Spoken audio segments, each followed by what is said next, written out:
Welcome to Garage Gym Athlete Cool Downs. These episodes are short, actionable podcasts pulled from previous interviews and content we've been publishing for the last several years. So go for a walk, hop on the rower, or clip into the bike for this cool down episode.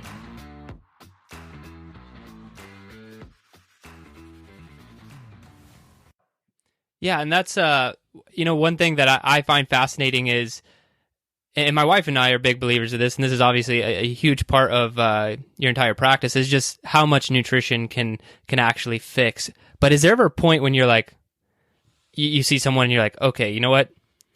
We've taken it as far as we can. Maybe you do need some sort of medical intervention. I got 80% of the way there out of the rabbit hole I was in with my health problems with just the food as medicine piece. The final 20% was a buddy of mine who we do a lot of content together. His name is Justin. We do a podcast and create videos together and such. He looked at me and he goes, Evan, I saw pictures of you and you used to have a lot more muscle mass. Like, you're looking very thin. What's going on? He goes, I bet you've got parasites. And I was like, come on, man. And it took me a few weeks to listen to him and run the stool test. But once I did, it was like, oh my God, here's the answers. I had H. pylori, I had parasites, I had bacteria, I had yeast. I was getting robbed of all my nutrition. So it didn't matter if I was drinking a gallon of bone broth a day and eating the best grass-fed, 100% organic meats and veggies. It didn't matter because my nutrition was getting stolen by these bugs. And so at a certain point, you've got to just say, okay, I've done as much as I can do. Lifestyle medicine wise, stress management, going to bed on time, exercising, getting off technology, decompressing, having good relationships, removing bad people from my life, stabilizing my blood sugar by not skipping meals, having to snack if I needed to, making sure that I'm not spreading myself too thin. I'm saying no to obligations when I can. I'm delegating tasks to other people. Like, all that's great. But at a certain point, it's like, okay, now what? I've still got gut problems. I still was having gut pain. I was still having sleep problems. What the heck was going on? And it was the gut. So yeah, at a certain point, you've just got to say, okay, I've done all the food as medicine and I'm here. Now, how do I get to the next stepping stone? That's where the diagnostics come in. Okay. And one thing I want to talk about with you is because you mentioned, you've probably helped with this, but you also mentioned having depression.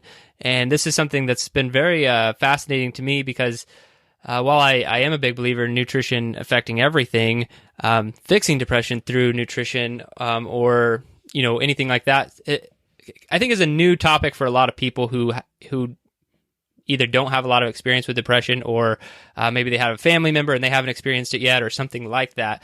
So can you talk about maybe the link there and kind of the process you went through? Sure. I mean, I was depressed as long as I could remember. Like, I remember being a kid and just seeing other kids that were happy and bubbly, and I was like, why am I not like them? And then, of course, that grows into your teenage years, and then you get into college, and then you're like, this is not right to wake up and just already feel like the day sucks, even though nothing's happened bad to me. And so part of the issue with depression, many cases of IBS, irritable bowel syndrome, are co-associated with depression and or anxiety. And it's because serotonin, which is a neurotransmitter responsible for mood stability, much of that is manufactured in the intestines. So if you've got a bacterial overgrowth, you've got inflammation in the gut, which you can measure on a stool test. My inflammation was off the charts. That's going to stress out what's called the gut-brain axis. So we now know that there's a two-way highway, a two-way communication signal between the gut and the brain. You may have heard of the gut being called the second brain, and it's true. And this is why you say, I have a gut feeling. Well, how do you get a gut feeling? Well, it's because the gut is sending a signal to the brain, and the gut can make decisions faster than the brain, in fact. So when you get a gut feeling, this is a good person or this is a bad person, or if you're in combat and you're like, hey, I've got a bad feeling, something's on the other side of this door, I don't know what it is, that gut feeling is sending the signal to your brain. And it's happening so fast you can't even believe it. It's milliseconds. And when you have gut infections, that can disturb this gut-brain axis. Therefore, depression, anxiety, fatigue, mood swings, irritability, bipolar disorder, schizophrenia, manic depression, road rage, all these things can occur. Now, just to get a little geeky for a second, then I'll kind of zoom out.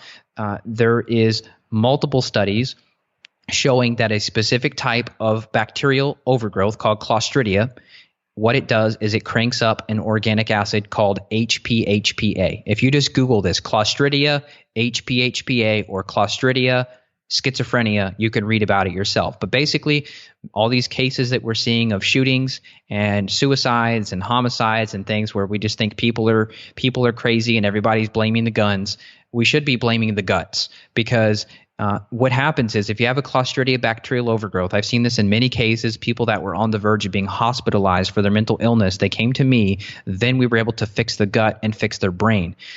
This Clostridia bacterial overgrowth, C. diff being a common one that you see in healthcare facilities, causes diarrhea, gets passed between people in nursing homes. Clostridia cranks up this HPHPA. What then happens is it messes up an enzyme called dopamine beta hydroxylase. You don't need to remember that, but just know that what happens is gut bug creates inflammation. Gut bug causes dopamine to build up. Now you've got too much dopamine in the brain, and guess what happens? You're manic, you're road raging, you're speeding and weaving, you're seeking out risk, you're wanting to go skydiving and take all these extra risks where other people are fine sitting at home reading a book. You're somebody who you've got to be in the fast lane always. You've got to be doing 100 miles an hour everywhere you go. That's in excess of too much dopamine. So these neurotransmitters, when we're talking depression, mental health, they're a Goldilocks zone. You don't want too little depression, because that's when you have a lack of energy, a lack of focus, a lack of drive. That could be also associated with depression.